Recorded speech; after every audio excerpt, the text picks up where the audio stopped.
মায়ের কাফন কেনার টাকা পাওয়া যাবে না, কবর দেওয়ার মাটি পাওয়া যাবে না। সেই দিন আসতেছে, সেই দিনের প্রস্তুতি নেন। ফেরাউনদের লাশ কোন নদী থেকে ডুবুরিকে দিয়ে উঠানো হয় নাই। এই ফেরাউনদের লাশও বাংলাদেশের মানুষ ডুবুরি দিয়ে উঠাবে না, কোন হুজুর জানাজা পড়বে না, কোন কবর এই লাশ নেবে না। সেই দিনের অপেক্ষায় বাংলাদেশের 20 কোটি মানুষ। যদি মনে করে থাকেন পুলিশের গাড়ি দিয়ে, ভেহিকেল দিয়ে, কানুন দিয়ে, র্যাবের গুম খুনের ইতিহাস জমা করে, বিডিআর দিয়ে, সেনাবাহিনী দিয়ে বাংলাদেশের 20 কোটি মানুষের স্বাধীনতার সম্ভাবনা আকাঙ্ক্ষাকে হত্যা করবেন, বোকার স্বর্গে বাস করছেন, বাংলাদেশের মানুষকে চেনেন নয়। আমি ইস্ট ইন্ডিয়া কোম্পানির নেতৃত্বে গতকালকে পদ্মা সেতুর সমাপনী কার্যক্রমের এক শ্রাদ্ধ আয়োজন করা হয়েছিল বাংলাদেশের জনগণের ট্যাক্সের টাকায়। পৃথিবীর দুনিয়াতে বিভিন্ন জায়গায় আমরা দেখেছি প্রকল্প উদ্বোধনের নামে বিভিন্ন অনুষ্ঠান করা হয়, কিন্তু প্রকল্পের যে আবার সমাপনী অনুষ্ঠানের নামেও নতুন করে দেশের টাকা লুটপাট করা যায়, এইটা শুধুমাত্র আওয়ামী ইস্ট ইন্ডিয়া কোম্পানির মির্জাফর আর খসিটি বেগমদের জমানায় সম্ভব ছিল। পলাশীর প্রান্তরে যারা বাংলাদেশের স্বাধীনতার সূর্য ডুবিয়ে দিয়েছিল, সে রবার্ট ক্লাইভ, জগৎ শেঠ, উমিচাঁদ, রায়দুল্লভরা আজকে হাসছে যে মির্জাফর আর খসিটি বেগমরা 2024 সালে বাংলাদেশে বসে পলাশীর প্রান্তরের সেই সূর্যকে ডুবানোর ইতিহাসকে পর্যন্ত ডুবিয়ে দিয়েছে। তারা বাংলাদেশে প্রকল্পের সমাপনী অনুষ্ঠানের নামে কোটি কোটি টাকা লুটপাট করে শ্রাদ্ধ করা যায় জনগণের, সেটার নতুন নমুনার আয়োজন করেছে।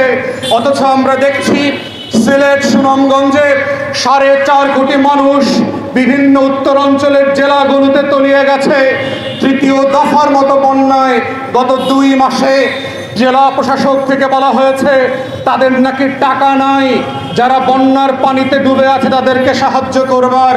লক্ষ লক্ষ মানুষের ইন্টারভিউ শুনলাম, গত 4 সপ্তাহ ধরে কোনো খাবার নাই, পানি নাই, শুকনো বিস্কুট নাই। অথচ টাকার শ্রাদ্ধ করবার নামে দেখেন এই নয়া আওয়ামী ইস্ট ইন্ডিয়া কোম্পানির মির্জাফর আর খসিটি বেগমরা কিভাবে টাকার লুটপাট করে। পদ্মা সেতুর কিনারে যারা এই লুটপাটের প্রকল্পকে আবার নতুন করে জাতির কাছে হাজির করে, শুধুমাত্র এই জাতি যেন রবার্ট ক্লাইভদের উত্তরদের শুরু যারা আছে মির্জাফর আর খসিটি বেগমদের প্রতি যেন কৃতজ্ঞতা প্রকাশ করে। আমরা বারবার বলেছি আওয়ামী ইস্ট ইন্ডিয়া কোম্পানির সাথে একমাত্র তুলনা হবে সেই পলাশীর প্রান্তরের ইস্ট ইন্ডিয়া কোম্পানির সাথে। এই দখলদার সরকারের রবার্ট ক্লাইভ, খসিটি বেগম আর মির্জাফরদের সাথে একমাত্র তুলনা হবে সেই 1757 বাংলার আম্রকাননের সাথে।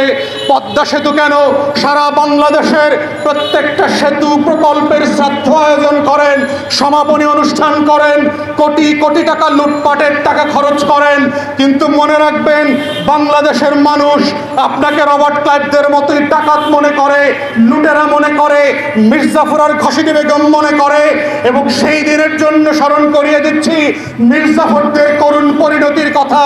বুড়িগঙ্গায় যেভাবে খসিটি বেগমকে ইট আর পাথর মাথায় ঝুলায় দিয়ে ডুবায়া দেওয়া হয়েছিল, জগৎ শেঠ আর উমিচাঁদকে বড় বড় দুর্গের উপর থেকে বস্তা পেঁচিয়ে দিয়ে ঝুলিয়ে মারা হয়েছিল, সেই খবরের কথাগুলো মনে রাখেন।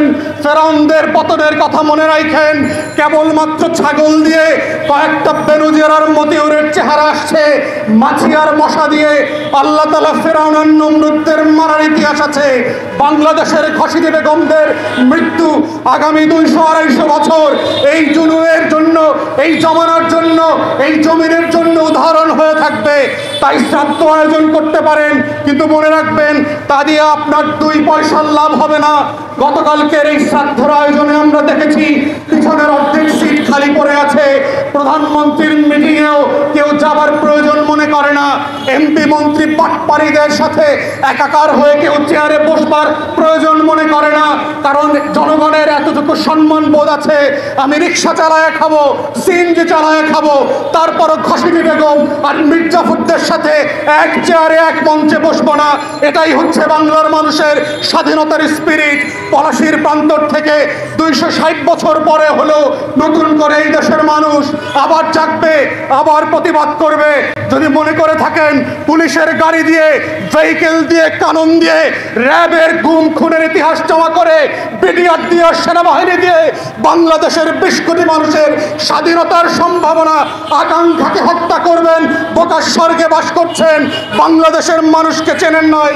তারা নতুন করে যখন জাগবে, আওয়ামী লীগের কাফন কেনার টাকা পাওয়া যাবে না, কবর দেওয়ার মাটি পাওয়া যাবে না। সেই দিন আসতেছে, সেই দিনের প্রস্তুতি নেন। ফেরাউনদের লাশ কোন নদী থেকে ডুবুরিকে দিয়ে উঠানো হয় নাই। এই ফেরাউনদের লাশও বাংলাদেশের মানুষ ডুবুরি দিয়ে উঠাবে না, কোন হুজুর জানাজা পড়বে না, কোন কবর এই লাশ নেবে না। সেই দিনের অপেক্ষায় বাংলাদেশের 20 কোটি মানুষ। তাই আমরা মনে করিয়ে দিচ্ছি, যত শ্রাদ্ধ করেন, যত লুটপাট করেন, যত পদ্মা সেতু আর মেট্রো রেল বাঁচান, বাংলাদেশ মির্জাফরদেরকে আগেও ক্ষমা করে নাই, এখনো করবে না, ভবিষ্যতেও করবে না। সবাইকে অসংখ্য ধন্যবাদ। আসসালামু আলাইকুম।